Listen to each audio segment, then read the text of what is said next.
Hello guys, good morning. आज है 14 सितंबर। 14 सितंबर के हम लोग करंट अफेयर और उससे रिलेटेड एक्स्ट्रा फैक्ट के विषय में बात करेंगे। और बात जैसे कि आप लोगों ने प्रीवियस वीडियो देखे होंगे, अगर आपको वीडियो हमारा सफिशिएंट लगता है तो आप वीडियो को फुल वॉच ज़रूर किया करें। और इसको आप लोग इसको आप कॉपी में नोट डाउन ज़रूर किया करें, क्योंकि आपको इससे बहुत ज़्यादा बाद में हेल्प मिलेगी। जब आपका एग्ज़ाम हो, कोई भी एग्ज़ाम हो, आपका यूपीएसआई का लगा हुआ है, एसएससी का, एसएससी एमटीएस सीएचएसएल भी लगा हुआ है, यूपी पुलिस की भी आपको वैकेंसी आने वाली है। ठीक है, तो ये आपको रिवीजन के लिए बहुत ही महत्वपूर्ण रहेगी। चलिए हम लोग स्टार्ट करते हैं पहले क्वेश्चन की ओर। पहला क्वेश्चन है कि हाल ही में सी डॉट यानी centre for development of telematics ने किस बैंक के साथ टीआई अवसंरचना को सुदृढ़ करने के लिए एक समझौता किया है? हमारा जो राइट आंसर है ऑप्शन बी, पीएनबी ने किया है। अभी पीएनबी ने एक और बैंक के साथ साझा किया था, जिसको मैंने आपको पहले वीडियो में बताया है। किसके साथ किया है आप कमेंट सेक्शन में बताएंगे। ठीक, बात करते हैं इसके विषय में कि यह समझौता साइबर सुरक्षा, नेटवर्क आधुनिकीकरण और डिजिटल पेमेंट इंफ्रास्ट्रक्चर को मजबूत करने के लिए किया गया है। सी डॉट भारत सरकार का एक प्रमुख R&D संस्थान है जो दूरसंचार प्रौद्योगिकी पर काम करता है। इस सहयोग से पीएनबी डिजिटल सेवाओं को सुरक्षित और तेज बनाया जाएगा। नेक्स्ट क्वेश्चन है कि हाल ही में जेड दंगों के बाद किसे नेपाल की पहली महिला अंतरिम प्रधानमंत्री नियुक्त किया गया है? हमारा जो राइट आंसर है ऑप्शन बी, सुशीला कार्की को। बात करें सुशीला कार्की नेपाल की पहली महिला मुख्य न्यायाधीश भी रह चुकी हैं। उन्होंने जेड दंगों और राजनीतिक अस्थिरता के बीच अंतरिम सरकार को नेतृत्व करने के लिए जिम्मेदारी दी गई है। यह नियुक्ति नेपाल के लोकतांत्रिक इतिहास में महिला नेतृत्व की दिशा में एक ऐतिहासिक कदम है, जो कि महिला नेतृत्व है। नेक्स्ट बात करते हैं कि हाल ही में भारतीय नौसेना ने गुरुग्राम में कौन सा नया बेस स्थापित किया गया है? हमारा जो राइट आंसर है ऑप्शन बी, INS अरावली है। INS अरावली भारतीय नौसेना का एक नया बेस है, जिसे गुरुग्राम हरियाणा में स्थापित किया गया है। यह बेस मुख्य रूप से साइबर सुरक्षा, संचार, लॉजिस्टिक सपोर्ट को मजबूत करेगा। इससे नौसेना की नॉर्थर्न कमांड को रणनीतिक बढ़त मिलेगी। नेक्स्ट क्वेश्चन की बात करें कि हाल ही में भारत ने आभूषण व्यापार को बढ़ावा देने हेतु जेदा में कौन सा ऐप शुरू किया है? हमारा जो राइट आंसर है option B is correct answer, सजेक्स 2025। सजेक्स 2025 का आयोजन जेदा सऊदी अरब में किया गया है। इसका मुख्य उद्देश्य है भारत और सऊदी अरब के बीच आभूषण व्यापार में निवेश को बढ़ावा देना। इस एक्सपो से भारत की जेम्स और ज्वेलरी इंडस्ट्री को अंतर्राष्ट्रीय बाजार में नई पहचान मिलेगी। नेक्स्ट क्वेश्चन है कि प्रधानमंत्री मोदी ने हाल ही में मणिपुर में कितनी राशि की परियोजनाओं की आधारशिला रखी है? हमारा राइट आंसर है ऑप्शन सी, 7300 करोड़ रुपए की। प्रधानमंत्री नरेंद्र मोदी ने मणिपुर में 7300 करोड़ रुपए की विभिन्न विकास परियोजनाओं की आधारशिला रखी है। इन परियोजनाओं का मुख्य उद्देश्य पूर्वोत्तर क्षेत्र में कनेक्टिविटी, बुनियादी ढांचा और ऊर्जा क्षेत्र को बढ़ावा देना है। इससे मणिपुर की अर्थव्यवस्था और रोजगार सृजन में नई प्रगति मिलेगी।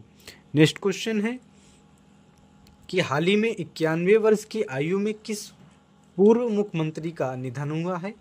हमारा जो राइट आंसर है ऑप्शन बी है, डी लापांग। डी लापांग मेघालय के पूर्व मुख्यमंत्री थे।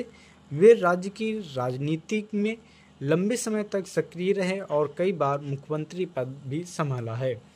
उनका निधन 91 वर्ष की आयु में हुआ है, जिससे मेघालय पूर्वोत्तर भारत राजनीति में शोक की लहर में है। नेक्स्ट क्वेश्चन है कि हाल ही में किस संस्थान ने ICSE के साथ मिलकर हैदराबाद में राष्ट्रीय सम्मेलन कॉर्न 2025 का आयोजन किया है? हमारा जो राइट आंसर है ऑप्शन बी, नलसार विश्वविद्यालय हैदराबाद। बात करें कॉर्न 2025 का आयोजन नासलार विश्वविद्यालय और industry of company secretaries of India द्वारा किया गया है। सम्मेलन का फोकस कॉरपोरेट गवर्नेंस, कानूनी सुधार, स्थायी कारोबारी और प्रथाओं पर रहा है। इससे विधि विशेषज्ञों, कॉरपोरेट नेताओं और छात्रों ने भाग लिया है। नेक्स्ट बात करते हैं कि हाल ही में AIIA यानी ऑल इंडिया इंस्टीट्यूट और आयुर्वेदा के नए निदेशक के रूप में किसे कार्यभार दिया गया है। हमारा जो राइट आंसर है ऑप्शन बी, प्रदीप कुमार प्रजापति को। बात करें कि all India institute of Ayurveda ने नई दिल्ली आयुष मंत्रालय के अधीन राष्ट्रीय महत्व का संस्थान है।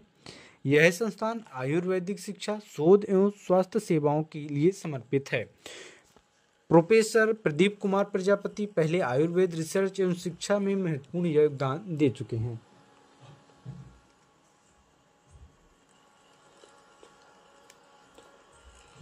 नेक्स्ट क्वेश्चन है कि हाल ही में सेबी ने म्यूचुअल फंड उद्योग के लिए किस क्षेत्र में प्रमुख सुधारों को मंजूरी दी है। हमारा जो राइट आंसर है ऑप्शन ए है, निदेशक सुरक्षा और पारदर्शिता। सेबी यानी भारतीय प्रतिभूति और विनियम बोर्ड ने म्यूचुअल फंड उद्योग में पारदर्शिता, निवेशक संरक्षण और सुशासन को मजबूत करने के लिए नए सुधारों को मंजूरी दी है। सुधारों में निवेशकों के लिए जानकारी का खुलासा, जोखिम प्रबंधन और AMC यानी असेस्ट मैनेजमेंट कंपाइंस को जवाबदेही बढ़ाई गई है। उद्देश्य है कि म्यूचुअल फंड निवेशकों का विश्वास और भागीदारी और बढ़े। नेक्स्ट क्वेश्चन है कि हाल ही में 80 वर्ष की आयु में निधन हुए ADR यानी एसोसिएशन फॉर डेमोक्रेटिक रिफॉर्म्स के संस्थापक कौन थे। जो राइट आंसर है ऑप्शन सी है, जगदीप छोकार। ADR यानी एसोसिएशन फॉर डेमोक्रेटिक रिफॉर्म की स्थापना 1999 में हुई थी। ADR चुनावी और राजनीतिक सुधारों पर काम करने वाला प्रमुख NGO था। ADR उम्मीदवारों की संपत्ति, आपराधिक मामलों और शिक्षा संबंधी विवरण सार्वजनिक करता है। नेक्स्ट क्वेश्चन है कि भारत 2027 में किस शहर में 5वें तटरक्षक वैश्विक शिखर सम्मेलन यानी 5th coast guard global summit की मेजबानी करेगा। हमारा जो राइट आंसर है ऑप्शन डी है, चेन्नई। भारत 2027 में 5वें तटरक्षक वैश्विक शिखर सम्मेलन की मेजबानी करेगा। इस सम्मेलन में विश्व के विभिन्न तटरक्षक बल भाग लेंगे और समुद्री सुरक्षा, समुद्री डकैती रोकथाम, खोज एवं बचाव अभियानों पर चर्चा होगी। चेन्नई पहले भी समुद्री सुरक्षा और नौसैनिक अभ्यासों पर प्रमुख केंद्र रहा है। नेक्स्ट क्वेश्चन है कृषि और प्रसंस्कृत खाद्य उत्पाद निर्यात विकास प्राधिकरण यानी APEDA ने 2025 में अपना पहला राज्य स्तरीय कार्यालय कहाँ खोला है। जो राइट आंसर है ऑप्शन बी, बिहार में खोला है। बात करते हैं कि APEDA ने कृषि निर्यात को बढ़ावा देने के लिए बिहार में अपना पहला कार्यालय खोला है। इसका उद्देश्य राज्य के लीची, मखाना, आम, केला, अन्य कृषि उत्पादकों को निर्यात को प्रोत्साहन देना है। APEDA की स्थापना 1985 में भारत सरकार वाणिज्य और उद्योग मंत्रालय के अंतर्गत की गई थी। नेक्स्ट क्वेश्चन है कि अगस्त 2025 में भारत के उपभोक्ता मूल्य सूचकांक CPI आधारित मुद्रास्फीति कितने प्रतिशत रही। जो राइट आंसर है ऑप्शन बी है, 2.07। अगस्त 2025 में भारत की CPI मुद्रास्फीति दर 2.07% रही है। यह दर खाद्य और ऊर्जा कीमतों की हल्की बढ़ोतरी के कारण रही है। CPI यानी कंज्यूमर प्राइस इंडेक्स का उपयोग खुदरा मुद्रास्फीति मापने के लिए किया जाता है। यह रिजर्व बैंक और ऑफ इंडिया यानी RBI की मौद्रिक नीति निर्धारण में महत्वपूर्ण संकेतक है। ये हो गए हमारे 14 सितंबर के करंट अफेयर और इससे रिलेटेड एक्स्ट्रा फैक्ट। मिलते हैं नेक्स्ट वीडियो में।